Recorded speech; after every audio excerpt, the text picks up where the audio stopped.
Tosh Dilek, welcome to Tibet TV's weekly analysis.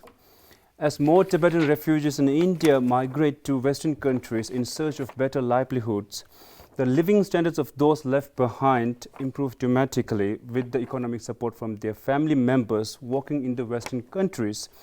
This flow of remittance capital from abroad also helps the micro and macro level of the host country's economy. So today we will discuss above matter based on a paper titled Influence of Remittance on Capital Endowment of Tibetan Refugees in India, written by Dr. Tenzin Namga. Dr. Tenzin Namga is currently a lecturer at the Dalai Lama Institute for Higher Studies, Bengaluru. Welcome to Tibet TV, Dr. Namgala. Thank you. Dr. Namgala, my first question is about your paper. So it would be really nice if you tell us about how and what intrigued you to come up with this article, and you have also won an award for this paper. So tell us about its background and journey. Okay, Ishidawala, first of all, thank you for inviting me. And so this paper actually it's outcome of my PhD thesis. And actually I have two good guides like mentors.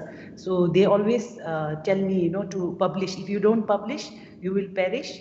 So then, but as soon as I finished my PhD, I worked in Dharamshala. So I couldn't focus much on, publishing that. Then after finishing my terms, I came back to Bailakuppe, and then I started working on it. And then the first draft, I sent to my mentors, and then they did all the corrections, and then it was like lots of revision. So it's like a lot of effort you need to write one article. It's not easy. So that time I felt like I'm doing one more PhD, and then finally the one more problem is like you have to select a journal selection of journal. It's again one more it's a huge task. Because again even if you get selected in the reputed journal, they might ask for fees, publication fees, which might cross 1 lakh Indian rupees. And then again we need good H index where only the renowned journals they get published. So then finally the International Journal of Development Issues, they accepted my paper, and it got published. And winning the award, I'm very happy. Why? Because now it's going to international platform, and then thousands of scholars, academicians across the globe, they will be reading this article. And then again this article is not only about remittance. It talks about Tibetans, the whole issue how Tibetans came to India, and then scholars, those scholars will be future policy makers. So in that sense, I am very satisfied. And then also this award, it's kind of recognition, for your hard work, and then this keeps me going further.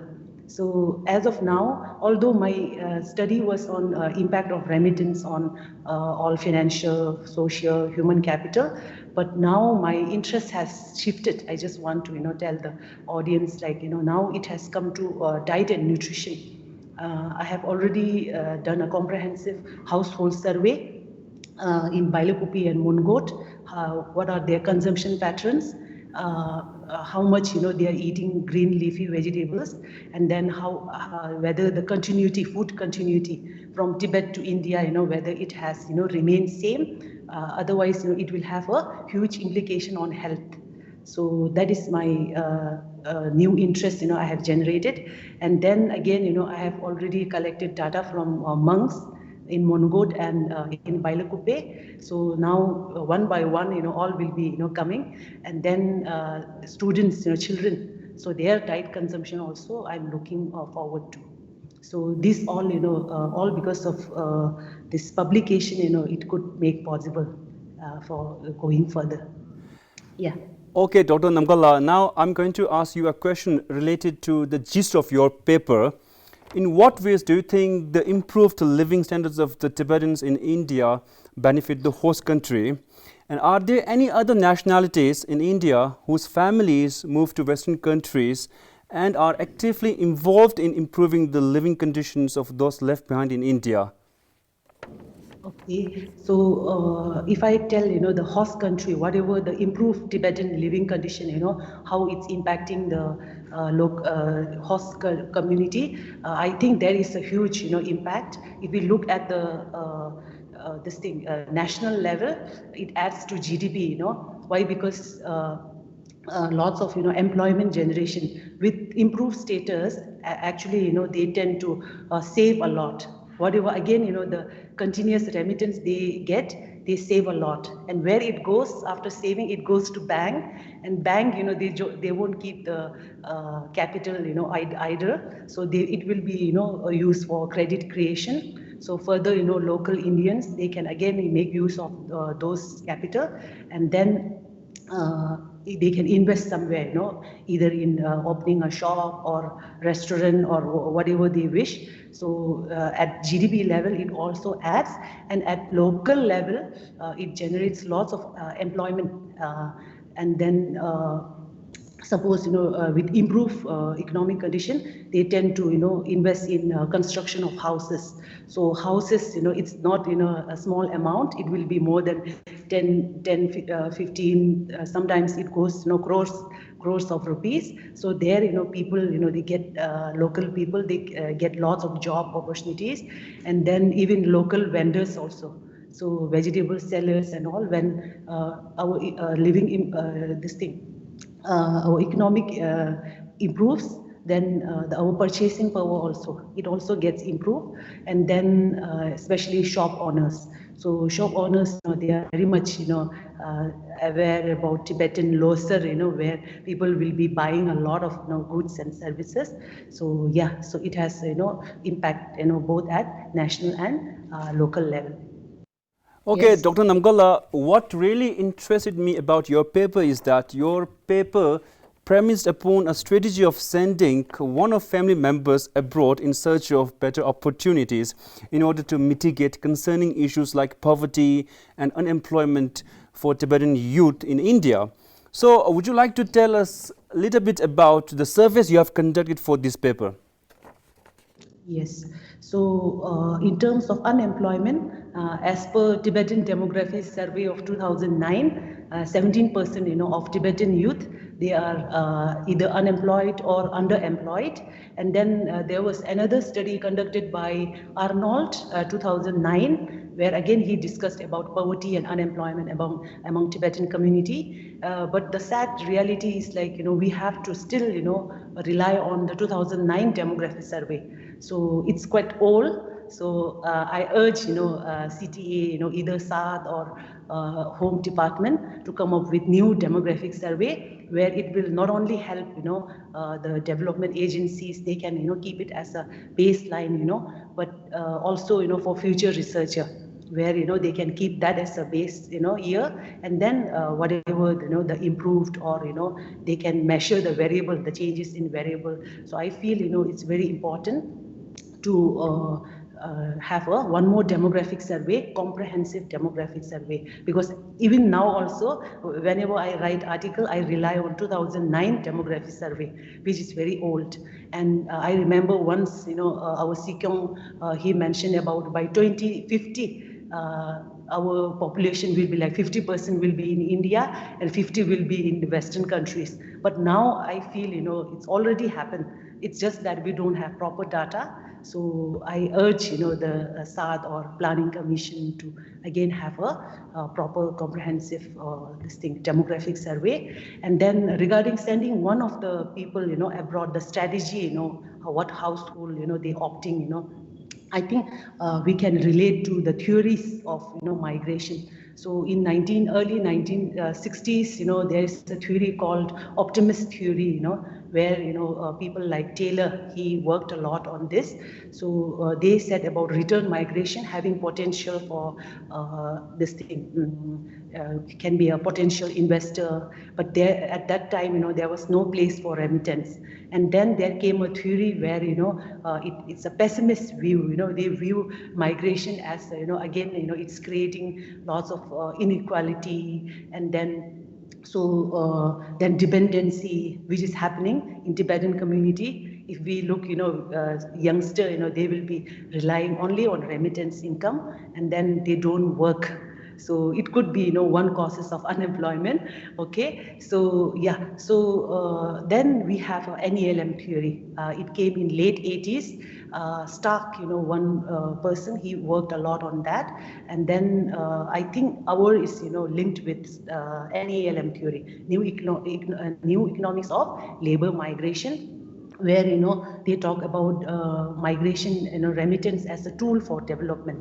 And then they actually told, they stated that household tend to send one person abroad, in order to reduce the credit constraint the household is having. So but here, even in Tibetan case also, obviously, when I collected the data, so at least one household having one person abroad, and then some household, more than 4.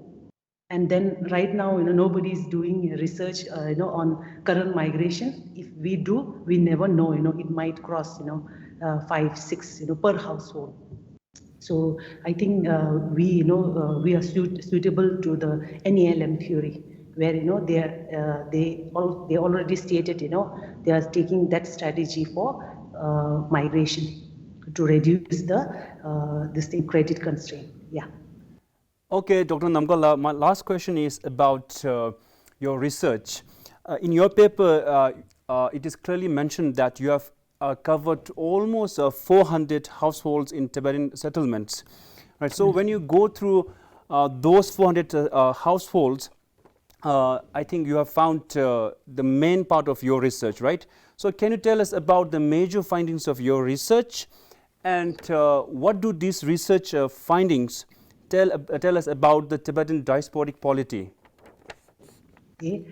So yeah. So now, fortunately, I have to narrow down my objectives, because I have plenty, but since we have time constraint and all, so I have to bring it down to 3 major objectives.